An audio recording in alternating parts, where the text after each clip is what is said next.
మత్తయి సువార్త 6వ అధ్యాయము 5వ వచనం నుండి 15వ వచనముల సారాంశమును మనం ధ్యానం చేపడతా ఉన్నాం. అందులో ప్రాముఖ్యముగా 6వ వచనము ఇలాగూ రాయబడి ఉంది. 6వ అధ్యాయం 6వ వచనం, నీవు ప్రార్థన చేయనప్పుడు నీ గదిలోనికి వెళ్ళి తలుపు వేసి రహస్యమందున్న నీ తండ్రికి ప్రార్థన చేయుము. అప్పుడు రహస్యమందు చూచి నీ తండ్రి నీకు ప్రతిఫలం ఇచ్చెను. దేవుడు తన పరిశుద్ధ వాక్యమును మన వినికిడిలో దీవించి ఆశీర్వదించి, ఈరోజు మన యొక్క వాక్యాంశం ఏమిటంటే దేవుని పిల్లలకు దైవిక ఆశీర్వాదములు. దేవుని పిల్లలకు దైవిక ఆశీర్వాదములు. అందరికీ కాదండి ఈ ఆశీర్వాదములు, అందరికీ కాదు. ఎవరికి? దేవుని పిల్లలకు దేవుడు దాచి ఉంచిన దైవికమైన ఆశీర్వాదాలు. ప్రభునందు ప్రియ దేవుని సంగమా, యేసుక్రీస్తు ఈ భూలోకానికి రాకముందు మనుషులందరూ కూడా ఆయన్ను ఎలా చూసేవారంటే దేవుడిగానే చూసేవారు. అంతే కదండి. ఆయన ఈ లోకంలోనికి రాకముందు ఆయనను మనుషులందరూ ఎలా చూసేవారు అయ్యారంటే ఆయన దేవునిగానే చూసేవారు, దేవునిగానే ఆలోచించేవారు. కానీ యేసుక్రీస్తు వారు ఈ లోకములోనికి వచ్చిన తర్వాత ఒక మాట పరిచయం చేయబడింది ఆయన గురించి. ఏమిటి ఆ మాట అనంటే తండ్రి అని. ఏమని? తండ్రి అని ఒక మాట పరిచయం చేయబడింది. నేను మిమ్మల్ని కొన్ని ప్రశ్నలు అడుగుతాను, మీరు ఆలోచించి తెలివిగా సమాధానం చెప్పండి. చెప్పగలరు, ఆ సామర్థ్యత మీకుంది. ఏమిటంటే, అబ్రహాము గారి విశ్వాసము గొప్పదా, మన విశ్వాసము గొప్పదా? సరే, అబ్రహాం గారి యొక్క విశ్వాసం గొప్పది. అబ్రహాం గారు ఎప్పుడైనా దేవుణ్ణి తండ్రి అని పిలిచారా? లేదు, పిలవలేదు. సరే, దావీదు గారి యొక్క యథార్థత గొప్పదా, మన యొక్క యథార్థత గొప్పదా?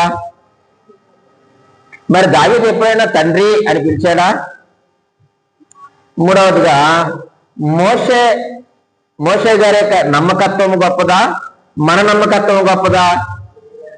మోషే గారి నమ్మకత్వమే గొప్పది. మరి ఎప్పుడైనా తండ్రి అని పిలిచాడా? మన పరిశుద్ధ గ్రంథంలో చూస్తే ప్రియమైన వారిలో చాలా మంది శ్రేష్టమైన భక్తులు ఉన్నారు, కానీ ఎవరు కూడా తండ్రి అని పిలవలేదు ఆయన్ని. మరి ఎవరు పిలిచారు? ఈరోజు మనం పిలుస్తున్నాం. ఏమని? తండ్రి అని మనం సంబోధిస్తూ ఉన్నాం. మన దేవుడు ఎంత గొప్పవాడండి. ఆ తండ్రి తన పిల్లల కొరకు ఏమి దాచాడట? దైవికమైన ఆశీర్వాదాలు దాచాడు, దాచి ఉంచాడు. ఎక్కడ దాచాడు అన్నదే ప్రశ్న. ఈరోజు ఆయన ఆ యొక్క దైవికమైన ఆశీర్వాదాలు ఎక్కడ దాచాడు? చెప్పండి, ఎక్కడ దాచాడు? నేనంటాను, దేవుడు నాకు నేర్పించాడు. ఆయన ఆ యొక్క ఆశీర్వాదములు ఎక్కడ దాచినాడు తన పిల్లల కంటే ప్రియమైన వాళ్ళరా? తలుపులు వెనకాల దాచాడంట. ఇదేంటి పాస్టర్ గారు, పరలోకంలో దాచారు కానీ ఆల్రెడీ సహోదరు చెప్పారు పరలోకంలో దాచారని. లేకపోతే ఏదో పరదేశంలో దాచారండో అని అనొచ్చు, లేకపోతే ఏదైనాలో దాచారండి మీరు అనొచ్చు. తలుపులు వెనకాల దాయడం ఏంటి అనేటువంటి అనుమానం మీకు రావచ్చు. నిజమే, ఆయన దాచిన ఆశీర్వాదాలు తలుపులు వెనకాలే ఉన్నాయి. మనం ఏం చేయాలి? వెతకాలి. ఆ తలుపులు వెనుకున్నటువంటి ఆశీర్వాదాలు మనము, నా మాట ఏం కాదండి, ఒక పక్క పేజీ తిప్పండి. 7వ అధ్యాయం 7వ వచనంలో ఏమన్నాడు ఆయన? అడుగుడి మీకు ఇవ్వబడును, వెతకుడి మీకు దొరుకును, తట్టుడి. అంటే దేవుడు మన కొరకు దాచించిన ఆశీర్వాదములు అన్నీ ఎక్కడున్నాయంటే, ఈ దైవికమైన ఆశీర్వాదాలు అన్నీ ఎక్కడున్నాయా అంటే తలుపుల వెనకాలే ఉన్నాయి. అందుకే 6వ అధ్యాయము 6వ వచనములో ఆయన ఏమన్నాడండి? నీవు ప్రార్థన చేయనప్పుడు నీ గదిలోనికి వెళ్ళి తలుపు వేసి రహస్యమందున్న నీ తండ్రికి ప్రార్థన చేయుము. అప్పుడు రహస్యమందు చూసి నీ తండ్రి నీకు ప్రతిఫలం ఇచ్చును అన్నాడు. ఈరోజు మనకు ఏమి రావాలి అంటే వెతకడం రావాలి. ఎక్కడ వెతకాలి? గాజువాక సెంటర్లో వెతకాలా? ఎక్కడ వెతకాలి? ఆర్కే బీచ్ లో వెతకాలా? కాదు ప్రియమైన దేవుని సంగమా, నీ యొక్క ఇంటిలోనే దేవుడు పెట్టాడు. నీ ఇంటిలో, నీ గదిలో, నీ తలుపు వెనకాలే దేవుడు నీకు ఆ దైవికమైన ఆశీర్వాదములన్నీ కూడా పెట్టాడు. నేను ఇందాకే మీకు ఒక మాట జ్ఞాపకం చేస్తాను. అది పనివారికి కాదు, దాసులకు కాదు. ఎవరికట?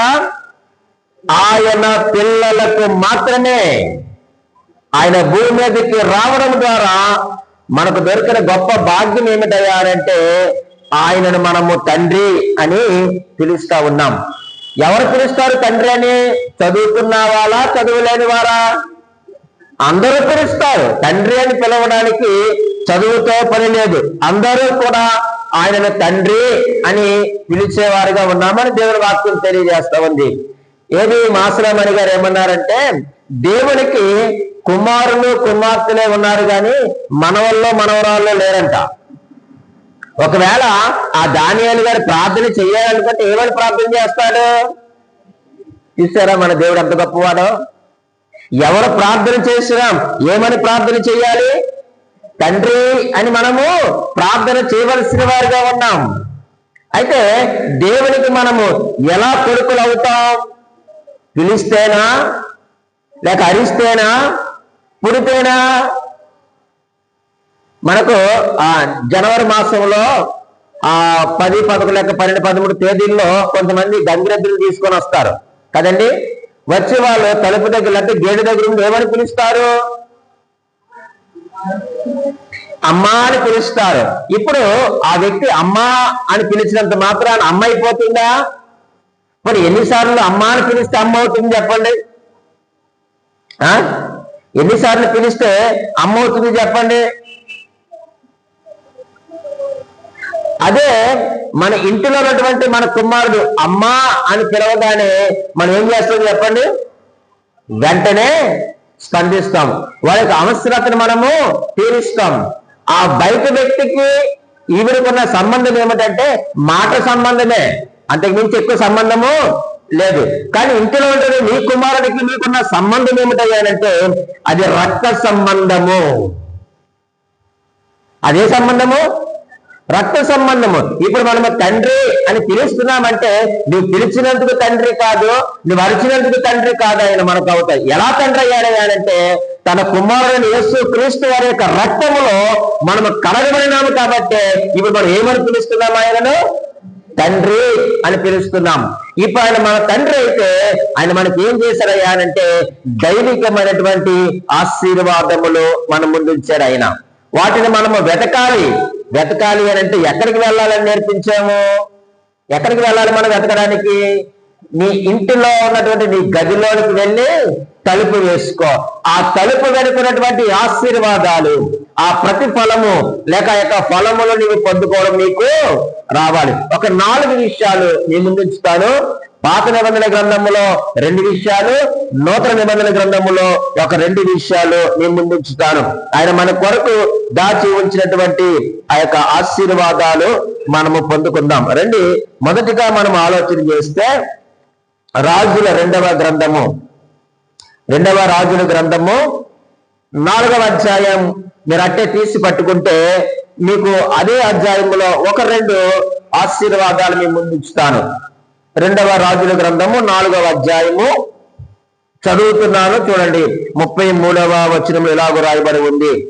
తానే లోపలికి పోయి వారిద్దరే లోపల నుండగా తలుపు వేసి, ఈ మాట మీరు అండర్లైన్ చేసుకోండి, తలుపు వేసి యెహోవాకు ప్రార్థన చేసి, 34 చదువుతున్నాను, మంచం మీదకెక్కి బిడ్డ మీద తన్ను చాచుకొని తన నోరు వాని నోటి మీదను, తన కండ్లు వాని కండ్ల మీదను, తన చేతులు వాని చేతుల మీద ఉంచి బిడ్డ మీద పొరుగుగా పండుకొనగా ఆ బిడ్డ ఒంటికి వెట్ట పుట్టెను. చాలండి. ఈ 2 వచనాలలో ఉన్నటువంటి సారాంశం ఏంటంటే మనం 8వ వచనం నుంచి మనం చూస్తే అక్కడ ఒక షునేమి పద్మస్తురాలు, గనురాలైన స్త్రీ మనకు అక్కడ కనిపిస్తుంది. ఆ స్త్రీ ఎటువంటిది? తన భర్త ఎటువంటి వారు అయ్యారంటే యెహోవా యందు భయభక్తులు కలిగినటువంటి కుటుంబముగా మనకు కనిపిస్తూ ఉన్నారు. వారు సేవకునికి ఆతిథ్యం ఇచ్చినటువంటి కుటుంబంగా మనకు కనిపిస్తూ ఉన్నారు. అలాగే తన భర్తతో మాట్లాడి తన భర్తతో చెప్పి ఆ యొక్క సేవకునికి తన ఇంటి పైన ఒక గదిని కట్టించినటువంటి స్త్రీగా మనకు కనిపిస్తూ ఉన్నారు ఆ కుటుంబము. అలాగే ఆ యొక్క సేవకుని యొక్క అవసరతలు తీర్చిన కుటుంబంగా కనిపిస్తూ ఉన్నారు. సేవకుడు అడిగారు, అయ్యా గెహాజీ ఇంత పరిచయం చేస్తుంది కదా మనకు, ఈమెకి ఏమి కావాలి అని అడిగినప్పుడు గెహాజీ అన్నాడు, అయ్యా ఆమెకు ఎవరు లేరు, పిల్లలు లేరు అని చెప్పినప్పుడు ఆయన అన్నాడు, ప్రవక్త ఎలీషా అన్నాడు 16వ వచనం అన్నాడు కదా, మరుసటి ఏట ఈ ఋతువులో నీ కౌగిట ఒక కుమారుడు ఉంటాడు అని చెప్పాడు. అన్నట్టుగానే దేవుడు ఏమి ఇచ్చాడు, వారికి కుమారుడిని బహుమానముగా ఇచ్చినాడు. ఒకరోజు వారందరూ పొలంలో పనిచేస్తా ఉన్నప్పుడు ఆ పిల్లగాడికి ఏ దెబ్బ తగిలిందయ్యా అంటే వడదెబ్బ తగిలింది. అందుకే వారు ఏమన్నారు, నా తల పోయినే నా తల తిరుగుతుందని 18వ వచనంలో అన్నాడు. ఆ తర్వాత ఆ వ్యక్తి ఏమైపోయాడయ్యాడంటే ఆ కురగాడు ఏమైపోయాడు చెప్పండి, చనిపోయాడు. ఈ విషయము తన భర్తకు తెలియకుండా ఆమె ఏం చేసిందంటే ఆ కుమారుని తీసుకొని వెళ్ళి ఎక్కడ పడుకోబెట్టింది. వాస్తవానికి ఇంట్లో చచ్చిపోతే వరండాలో తీసుకొస్తాం, తర్వాత ఎక్కడ పెడతాం, బయట పారేస్తాం. కానీ ఈ తల్లి ఏం చేసింది చెప్పండి, ఆ కుమారుని చక్కగా ఇంట్లో పడుకోబెట్టి ఆ గాడికి సిద్ధపరచుకొని ఎక్కడికి వెళ్తా ఉంది, ప్రవక్త దగ్గరికి వెళ్తా. అంటే మీ అందరికీ తెలుసు కాబట్టి క్లుప్తంగా ఈ స్టోరీ చెప్తా ఉన్నాను.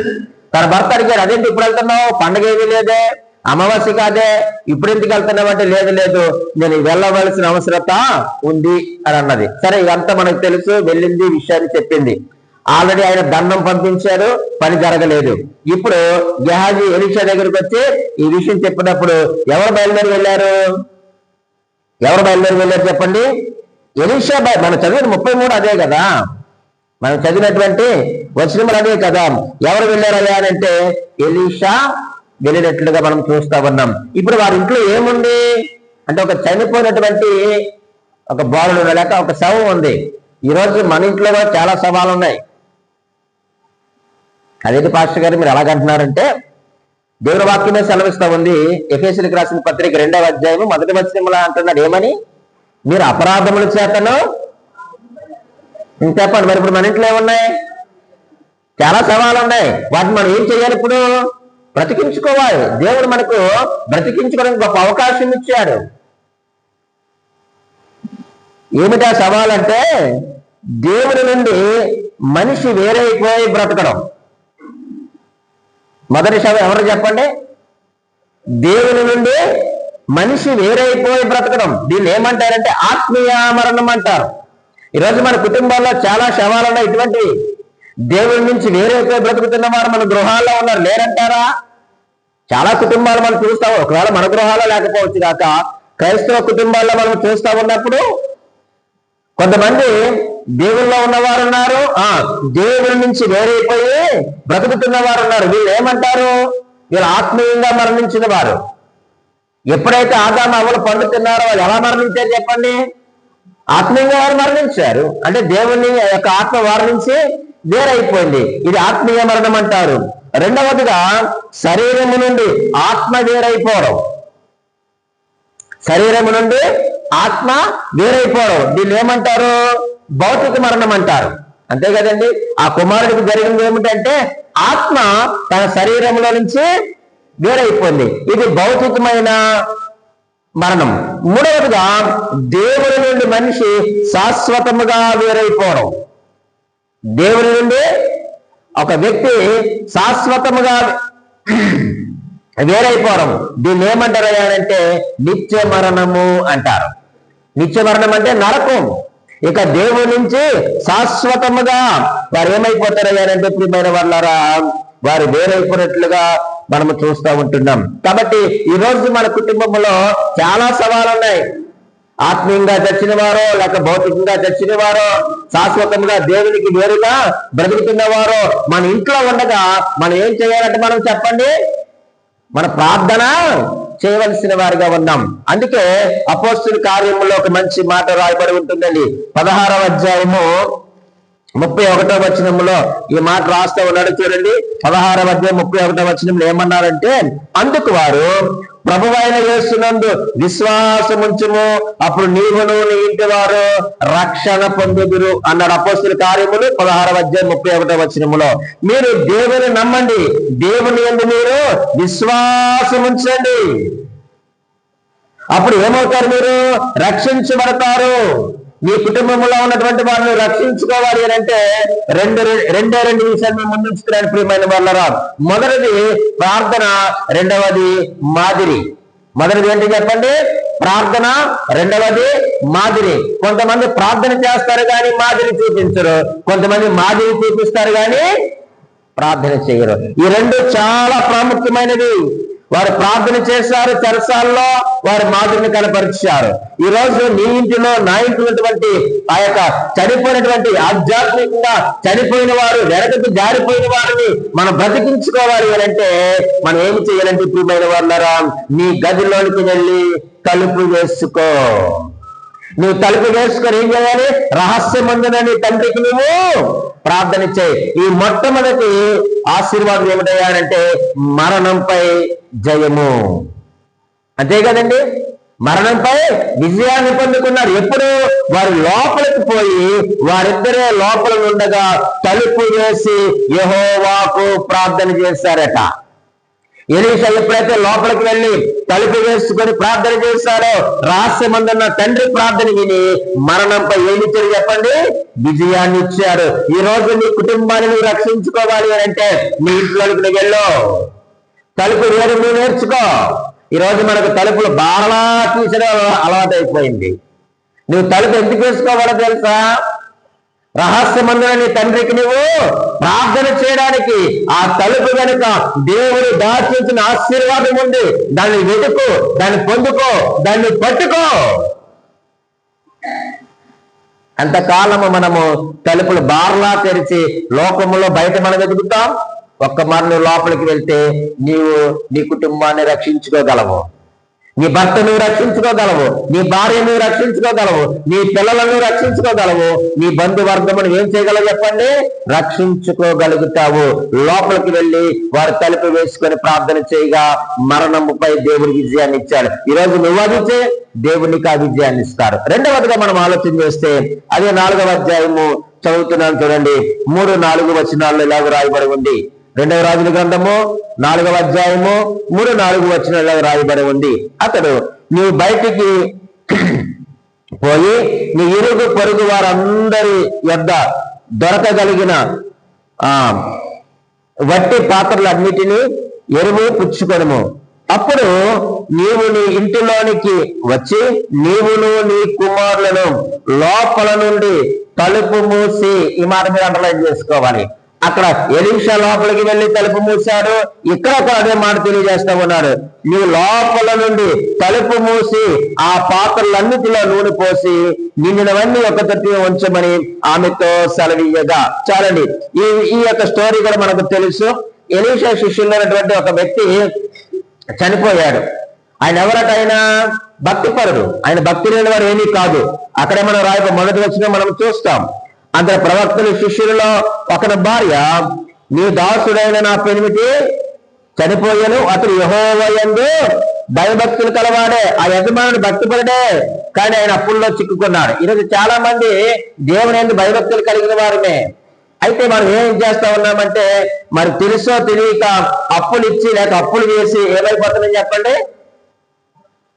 అప్పుల చిక్కుల్లో పడిపోతున్నాం. ఆయన కూడా అదే జరిగింది. అయితే అప్పులు చేసేసిన తర్వాత ఆయన ఏమైపోయాడు? చనిపోయాడు. ఇప్పుడు అప్పులు వాడు ఊరుకుంటాడా? ఊరుకోడు. ఏమంటున్నాడు? మీ పిల్లలు నాకు ఇచ్చే అంటున్నాడు.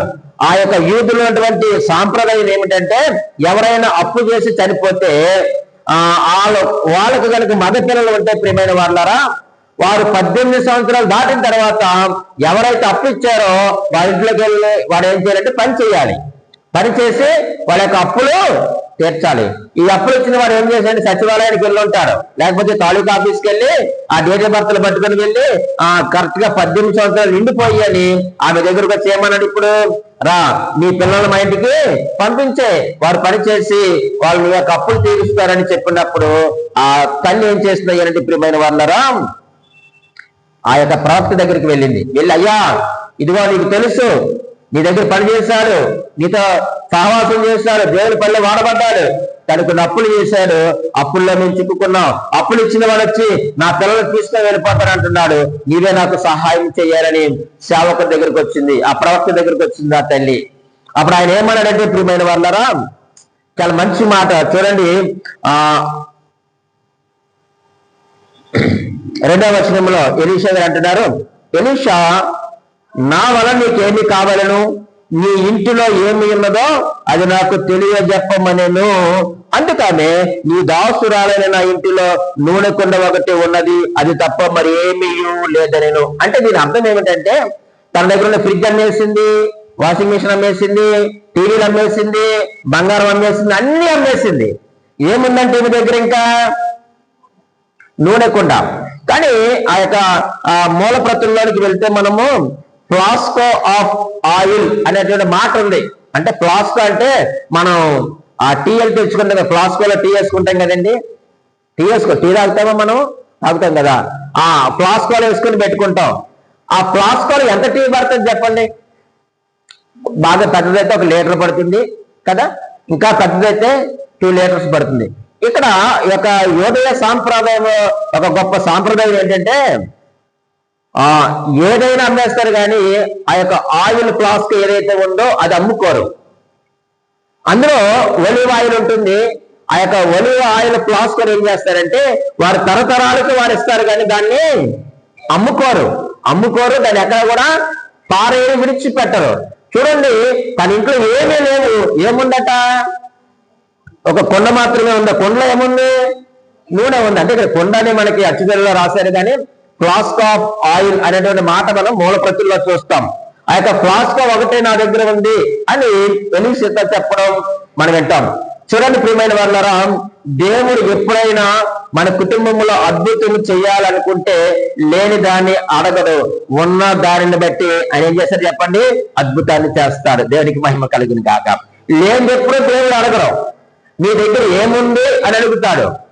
నీ దగ్గర ఉన్న దాన్ని బట్టి దేవుడు అద్భుతాన్ని చేస్తాడు. ఉన్నదాన్నే దేవుడు ఏం చేస్తాడు చెప్పండి? ఆశీర్వదిస్తాడు. ఉన్నదాన్నే ఆయన వాడుకుంటాడు. యేసుక్రీస్తు వారు సువార్త ప్రకటిస్తా ఉన్నప్పుడు జనసమూహం అంతా కూర్చొని ఉన్నారు. ఇంచుమించుగా ఒక 20,000 మంది పైబడి కూర్చొని ఉన్నారు. 3 రోజులు అయిపోయింది, వారికి ఆహారం పెట్టాలి. అందులో ఒక వ్యక్తి పిలిచి అన్నాడు, అయ్యా వీళ్ళకి భోజనం పెట్టాలి, ఏం చేద్దామంటే, అయ్యా మనం పెట్టలేము, వారిని పంపించేద్దామన్నాడు. వెంటనే యేసుక్రీస్తు వారు మరొక వ్యక్తిని అడిగాడు. ఆయన ఏమన్నాడు? ఇంచుమించుగా 300 దేనారాలు అవుతుందయ్యా అన్నాడు. అప్పుడు డబ్బులు లేవు. మరొక ఆప్షన్ తీసుకున్నాడు. 3వ ఆప్షన్ ఏంటంటే, అయ్యా మరి ఏం చేద్దామంటే, ఏమి లేదండి, ఇదిగో ఆ బాలుడి దగ్గర 5 రొట్టెలు 2 చేపలు, అది వాడు తినడానికే సరిపోతాయి, ఉన్నాయి కదా, రండి అని వాటిని తీసుకుని ఆయన ఏం చేశాడంటే కృతజ్ఞతాస్తుతులు చెల్లించి వాటిని విరిచి ఏం చేశాడు చెప్పండి? అందరికీ పంచిపెట్టాడు. దేవుడు ఎప్పుడు కూడా లేనిది అడగడు, ఉన్న వాటినే వాడుకొని ఆయన అద్భుతాలు చేసేటువంటి దేవుడుగా మనకు కనిపిస్తూ ఉన్నాడు. కాబట్టి ప్రియమైన దేవుని సంగమం, అక్కడ వారు ఏం చేసింది? ఆ కుటుంబం అంతా కూడా తలుపు వేసుకునే వారు ప్రార్థన చేస్తారు. మీకు ఒక మంచి అద్భుతమైన వచనాన్ని అక్కడే చూపిస్తారు. 6వ వచనం చదువుతున్నాను చూడండి. పాత్రలన్నీ నిండిన తర్వాత ఇంకా పాత్రలు తెమ్మని ఆమె తన కుమారునితో చెప్పగా వాడు మరేమీ లేవని చెప్పాను. అంతలో నూనె నిలిచిపోయెను. చూడండి, ఇక మనం ఆలోచన చేస్తే నూనె ముందు ఆగిపోయిందా? కుండలు అయిపోయాయా? నూనె అయిపోలేదు. దేవుని యొక్క ఆశీర్వాదం ఎప్పుడూ కూడా ఆగిపోదు ప్రియమైన వాళ్ళారా. దేవుని ఆశీర్వాదం ఎప్పుడూ కూడా ఆగిపోదు. మన దగ్గర వనరులు అయిపోవాలేమో కానీ దేవుని యొక్క ఆశీర్వాదము, దేవుని యొక్క కృప, దేవుని యొక్క వాత్సల్యత, దేవుని యొక్క కనికరము ఎల్లప్పుడూ శాశ్వత కాలము మన పైన ఉంటుంది. వారు ఊర్లో ఉన్న కొండలన్నీ తెచ్చారు, కొండలన్నీ అయిపోయాయి కానీ దేవుడిచ్చినటువంటి ఆశీర్వాదం ఏదైతే ఉందో అది ఆగిపోలేదు అన్నాడు. మీరు ఇవన్నీ అప్పు తీర్చండి, మిగిలింది మీరు వాడుకోండి అన్నాడు. ఈ వచనం మనకి ఏమి నేర్పిస్తుంది అంటే ప్రియమైన వాళ్ళారా, రుణంపై విజయం. రుణంపై విజయం. ఈ రోజు మనకి చాలా రుణం ఉంది, చాలా అప్పులు ఉన్నాయి, చాలా అప్పుల బాధలు ఉన్నాయి, చాలా సమస్యలు మనం ఉన్నాం. వాటిపైన విజయాన్ని పొందాలంటే నువ్వు ఏం చేయాలి? నువ్వు లోపలికి వెళ్ళి తలుపు మూసి ప్రార్థన చేయి. దేవుడు నీ కొరకు దాచి ఉంచిన ఆశీర్వాదం నీ తలుపుల వెనకే ఉంది. కానీ మనం ఎక్కడో వెతుకుతున్నాం. అది ఈరోజు మనకు వచ్చిన బాధ. ఆ మత్తయి సువార్త 6వ అధ్యాయం 6వ వచనం అన్నాడు, నీ ఇంటిలోనికి వెళ్ళి, నీ గదిలోనికి వెళ్ళి తలుపు వేసుకొని రహస్యమందున నీ తండ్రికి నువ్వు ప్రార్థన చేయి. ఈ ఆశీర్వాదాలన్నీ నీ తలుపులు వెనక పెట్టుకొని మనం ఎక్కడెక్కడికో మనం పరిగెడుతున్నాం. చూడండి, మొదటిది మరణంపై జయాన్ని ఇచ్చాడు దేవుడు. రెండవదిగా రుణంపై జయాన్ని ఇచ్చాడు. మూడవదిగా మనం ఆలోచన చేస్తే నూతన నిబంధన గ్రంథంలో 2 చూపిస్తారన్నాను కదా. 2 యోహాను సువార్త 20వ అధ్యాయము 19వ వచనంలో మనం చూద్దాం. 20వ అధ్యాయము చూడండి, చదువుతూ ఉన్నాను. 19వ వచనంలో ఇలాగున రాయబడి ఉంది, ఆదివారము సాయంకాలమున శిష్యుడు యూదులకు భయపడి తాము కూలి ఉన్న ఇంటి తలుపులు మూసి, అమారంటలం చేసుకొని ఇంటి తలుపులు మూసుకొని ఉండగా యేసు వచ్చి మధ్యను నిలిచి నీకు సమాధానము కలుగునుగాక అని వారితో చెప్పెను. ఈ మూడవది మనకేమి నేర్పిస్తున్నాయా అంటే అనుమానంపై జయం. అనుమానంపై జయం. యేసుక్రీస్తుని ఆ సిలువ వేసేసిన తర్వాత ఆయన చంపేశారు. ఇప్పుడు మనల్ని కూడా యూదులు చంపేస్తారు, లేక ఆ యొక్క ప్రభుత్వం మనల్ని కూడా చంపేస్తుందని వీళ్ళు భయపడిపోయి 20 చెప్పని వీళ్ళందరూ కూడా ఒక మేడగదిలోనికి వెళ్ళిపోయి ఇంటి తలుపుల వారు మూసుకొని ఉన్నారు. ఆయన చంపేశారు, సమాధి చేసేశారు. ఆయన లేస్తాడో లేవడో, లేవకపోతే మన పరిస్థితి కూడా ఇంతే, మనల్ని కూడా చంపేస్తారని వాళ్ళు ఏమైపోతున్నారు అయ్యానంటే అనుమానంతో వారు భయపడతా ఉన్నారు. మన దేవుడు ఎంత గొప్పవాడంటే ఆయన ఏం చేశాడట, యేసు వచ్చి మధ్యలో నిలిచి అనే మాటను చదువుతా ఉన్నప్పుడు దేవుడు ఒక వాగ్దానం చేశాడు, ఒక గొప్ప ఆజ్ఞను ఇచ్చాడు. ఏంటంటే మత్తయి సువార్త 18వ అధ్యాయము 20వ వచనము చాలా మంచి మాట రాయబడి ఉంటుంది కదండి. మత్తయి సువార్త 18వ అధ్యాయము 20వ వచనంలో ఆయన ఏమంటాడంటే, ఏలయనగా 2-3 నా నామమున ఎక్కడ కూడి ఇందురో అక్కడ నేను వారి మధ్య నిందురని చెప్పెను. ఎక్కడైతే 2-3 నా నామము పేరట కూడి ఉంటారో, ఏకీభవిస్తారో వారి మధ్యలో ఉంటున్నటువంటి దేవుడు. ఇక్కడ వీళ్ళు ఆయన నామములోనే ఉన్నారు కానీ భయపడతా ఉన్నారు, అనుమానంతో ఉన్నారు. ఆయన లేస్తాడో లేవడో కదా. ఒకవేళ లేవకపోతే ఈ రోమా ప్రభుత్వము లేక ఈ సైన్యం మనల్ని కూడా ఏం చేస్తుంది, చంపేస్తుందని భయంతో, అలాగే అనుమానముతో వారందరూ ఆయన పేరిట అక్కడ ఏకీభవిస్తా ఉన్నారు. ఆ దేవుడి ఆయన ఏం చేశాడు చెప్పండి, వారి మధ్య వచ్చి నిలిచాడు. నిలిచి వారి యొక్క భయాన్ని పోగొట్టాడు, వారికి సమాధానాన్ని ఇచ్చాడు, వారికి నెమ్మదిని అనుగ్రహించినటువంటి దేవుడు. నీవు ఒకవేళ నీకేదైనా అనుమానం వచ్చిందా, అనుమానంగా ఉందా నీకు? శిష్యులు కూడా అనుమానం పడ్డారు. ఏంటి నా జీవితం ఇలాగైపోతుంది, లేక నా కుటుంబం ఇలాగైపోతుంది అని నువ్వు అనుమాన పడద్దు. నువ్వు దేవుని యొక్క వాక్యాన్ని చదువు, లేదా యొక్క గదిలోనికి వెళ్ళి తలుపు వేసుకుని ప్రార్థన చేస్తే ఖచ్చితంగా దేవుడు నీతో మాట్లాడతారు. వారు అనుమానంతో ఉన్నారు, భయంతో బ్రతుకుతున్నారు. ఏమైపోతామో, ఈరోజు నా కుటుంబ పరిస్థితి ఏమిటో, నా పరిస్థితి ఏమిటో, నాకు ఆధారం ఏముంది, నన్ను నడిపించేవాడు ఏడి, నన్ను పోషించేవాడు ఏడి, నా కుటుంబం చూస్తే చిన్నాభిన్నం అయిపోయింది, అతలాకుతలం అయిపోయింది, ఏ ఆధారం లేదని నువ్వు అనుకోవద్దు. సహోదరి సహోదరుడా, నీవు తలుపులు వేసుకున్న ప్రార్థన చేయి. సమస్య ఏదైనా కావచ్చు, అది మరణమా, అది రుణమా, అనుమానమా, భయమా, ఏదైనా కావచ్చు. నీవు తలుపులు మూసుకు ప్రార్థన చేయి.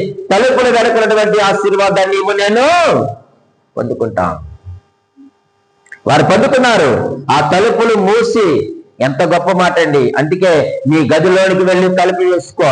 మనకు ప్రార్థనా జీవితం అనేది చాలా ప్రాముఖ్యమండి. ఒంటరి ప్రార్థన మనకు అలవాటు ఉండాలి, ఏకాంత ప్రార్థన అలవాటు ఉండాలి.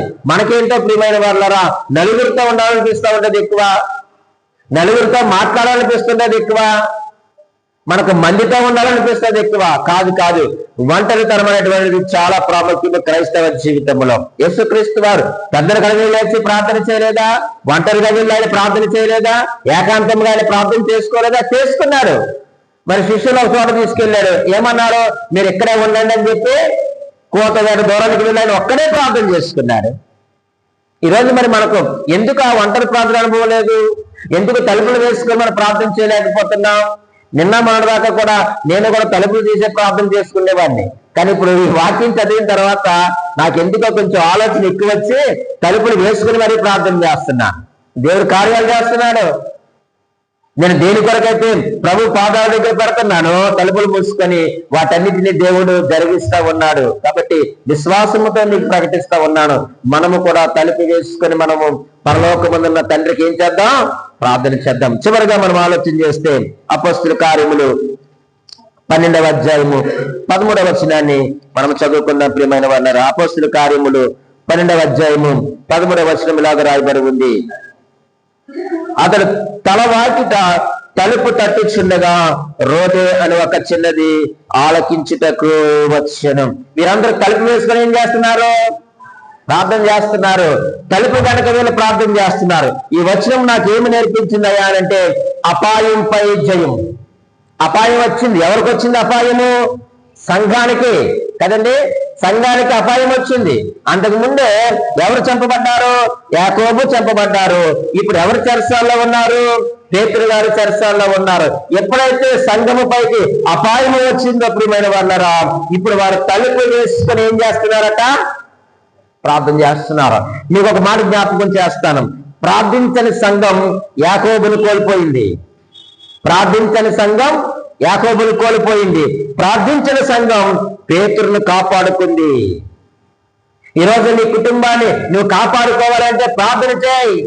నీ పైకి వస్తున్నటువంటి అపాయం ఏదైతే ఉందో, ఆ శత్రువు ఏదైతే ఉందో, సాతాను గారు ఎవరైతే ఉన్నారో, వారి యొక్క అనుచరులు ఎవరైతే ఉన్నారో, వారి యొక్క ఆ ప్రమాదం నుంచి, వారి యొక్క బారి నుంచి నువ్వు తప్పించబడాలి అంటే ప్రియమైన వాళ్ళారా, నువ్వు లోపలికి వెళ్ళి ఏం చెయ్యాలి? ప్రార్థన చేయి. వారు తలుపులు మూసి ప్రార్థన చేస్తా ఉండగా తలుపు వాకిట ఎవరు నిలబడ్డారు చెప్పండి? పేతురు నిలవబడ్డారు. ఆ రోజు వారు ప్రార్థన చేయక యాకోబును కోల్పోయారండి. ఈ రోజు మనం ప్రార్థన చేయకే మనం చాలా కోల్పోతున్నాం. మనము దేవుని యొక్క ఆత్మను కోల్పోతున్నాం, దేవుని సన్నిధిని కోల్పోతున్నాం, దేవుని యొక్క ప్రసన్నతను కోల్పోతున్నాం, దేవుని యొక్క కార్యములను కోల్పోతున్నాం, దేవుని యొక్క కృపను కోల్పోతున్నాం, దేవుని యొక్క రాజ్యాన్ని కోల్పోయేటువంటి ప్రమాదం కూడా ఉంది. కాబట్టి సంఘం అయితే వారు ప్రార్థన చేస్తూ ఉన్నారు. ప్రార్థన చేస్తున్నారు కాబట్టి వారు అపాయంపై ఏం పొందారు చెప్పండి? విజయాన్ని పొందారు. యాకోబును అయితే కోల్పోయారు కానీ పేతురుని వారు కోల్పోలేదు. ప్రియమైన వాళ్ళారా, ఈ రోజు నువ్వు ఎందుకు కోల్పోతున్నావన్నీ? నీ సంతోషాన్ని, నీ ఆనందాన్ని, నీ యొక్క ధనాన్ని, నీ బిడ్డలను లేక నీ బంధువులను ఎందుకు మనము కోల్పోతా ఉన్నాం అని అంటే ఈరోజు మనం ప్రార్థన చేయకే. వారు ప్రార్థన చేశారు, పేతురుని వారు దక్కించుకున్నారు.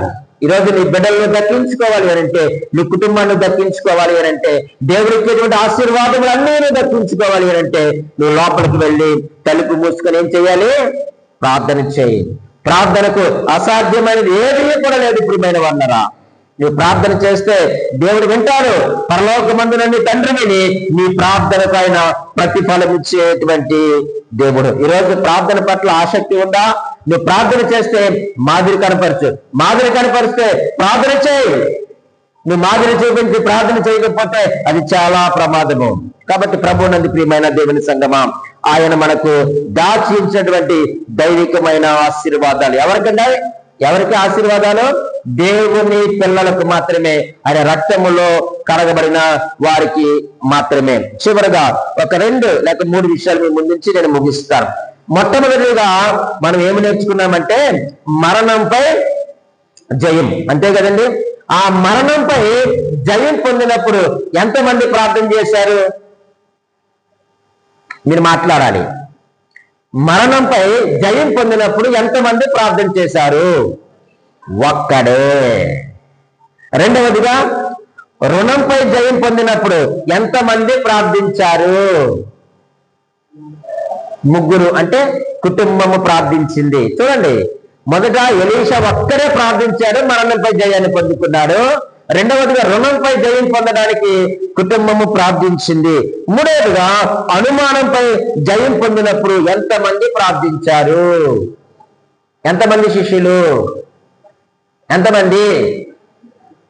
గట్టిగా చెప్పాల. 10 మంది శిష్యులు. 10 మంది లేక ఒక చిన్న సమూహము ప్రార్థన చేసింది. చివరిగా అపాయంపై జయం పొందినప్పుడు ఎంతమంది ప్రార్థించారు? సంఘము ప్రార్థించింది. మొదట ఒక్కరితో ప్రారంభమైంది, తర్వాత కుటుంబముతో ప్రారంభమైంది, 10 మంది సమూహముతో ప్రారంభమైంది, తర్వాత సంఘము ప్రార్థించింది. చూసారా ప్రియమైన వాళ్ళరా, వీరు ప్రార్థించిన ప్రతి సమయంలో కూడా వారు ఏం పొందుకున్నారు? విజయాన్నే పొందుకున్నారు. ఒక మాట, ఆయన పనిచేసే విధానం మారవచ్చు కానీ ఆయన ఎప్పుడు కూడా మారే దేవుడు కాదు. ఆయన నమ్మదగిన దేవుడు, నమ్ముకొనదగిన దేవుడు, మారని వాడు, మార్పులేని వాడు. ఆయన పని చాలా రకాలుగా చేస్తాడు. ఆయన పని చేసే విధానం మారుతుంది, ఒక్కొక్క సమయంలో ఒక్కొక్క విధముగా ఆయన పని చేస్తాడు. కానీ ఆయన మారని వాడు, మార్పు లేనివాడు. కాబట్టి మనం ఆయన పిల్లలుగా ఏం చేద్దామంటే మనము ప్రార్థన చేద్దాం. చివరిగా మనం ఒకసారి చదువుకొని ముగించుకుందాం. మత్తయి సువార్త 6వ అధ్యాయము 6వ వచనములో అందరం మనం చదువుదాం ఒక్కసారి. అందరం ఒక్కసారి మత్తయి సువార్త 6వ అధ్యాయము 6వ వచనాన్ని మనం మరలా చదువుదాం ఒక్కసారి. చదవండి.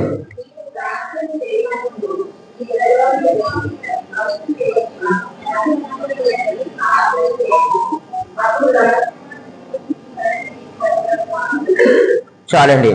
మనకంటే అబ్రహాం గారి విశ్వాసం గొప్పది, ఆయన తండ్రి అని పిలవలేదు. దావీదు యథార్థత మన యథార్థత కంటే గొప్పది, కానీ ఆయన తండ్రి అని పిలవలేదు.